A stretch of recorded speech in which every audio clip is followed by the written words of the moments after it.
দায়ুস শব্দটা শুনলেই যেন কোনো অযোগ্য, বর্বর, অকর্মা, নপুংসক ব্যক্তির একটা চিত্র ভেসে ওঠে মনের মণিকোঠায়। জি হ্যাঁ, আজকের ভিডিওতে আলোচনা করব দায়ুস সম্পর্কে, যে তার অযোগ্যতা, বর্বরতা, অকর্মান্যতার দরুন কোনোদিনও জান্নাতে প্রবেশ করতে পারবে না।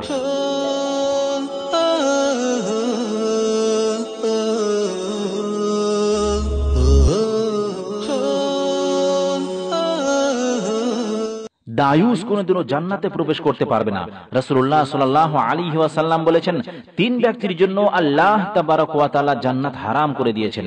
নাম্বার 1, নেশাকারী ব্যক্তি যে নেশাদার দ্রব্য গ্রহণ করে। নাম্বার 2, পিতামাতার অবাধ্য ব্যক্তি।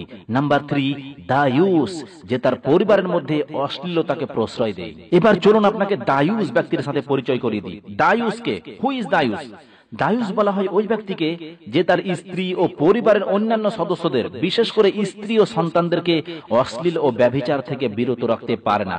অর্থাৎ স্ত্রী ও সন্তানেরা অশ্লীল বা ব্যভিচার করলে বল প্রয়োগ করে বাধা দেওয়ার ক্ষমতা রাখে না, তাকে বলে দায়ুস। স্ত্রী যখন ইচ্ছা একা একা বাজারে চলে যাচ্ছে, পর্দা করছে না, ঘন্টার পর ঘন্টা মোবাইলে কথা বলছে, অথচ স্বামী পর্দার কথা বলে না, বল প্রয়োগ করে না। ছেলে মেয়ে যখন ইচ্ছা যেখানে ইচ্ছা বেরিয়ে চলে যাচ্ছে, মেয়ে পর্দা করছে না, অথচ পিতা বসে বসে টুকটুক টুকটুক করে দেখছে, নিষেধ করে না, বাধা দেয় না। এই ধরনের স্বামীকে, এই ধরনের পিতাকে বলা হয় দায়ুস। নবী সাল্লাল্লাহু আলাইহি ওয়াসাল্লাম বলেছেন, দায়ুস কখনো কোনোদিনও জান্নাতে প্রবেশ করতে পারবে না। আমাদের সমাজে দুই ধরনের দায়ুস দেখা যায়, ঘরের অভ্যন্তরের দায়ুস, ঘরের বাইরের দায়ুস। ঘরের অভ্যন্তরের দায়ুস যে ব্যক্তি নিজে নামাজ পড়ে কিন্তু ছেলে মেয়েকে সালাত, হিজাব পালন ইত্যাদিতে উৎসাহ করে না এবং এর শিক্ষাও দেয় না। ঘরে সিনেমা, সিরিয়াল, গান বাজনা চলে কিন্তু এর কোনো প্রতিবাদ করে না, বরং নিজেই এগুলোর ব্যবস্থা করে দেয়। মাসে মাসে ডিশ বিল দেয়, ইন্টারনেট বিল দেয়, অথচ এগুলোর মাধ্যমে যে অশ্লীলতা ছড়াচ্ছে সেটাকে সে কিছুই মনে করে না।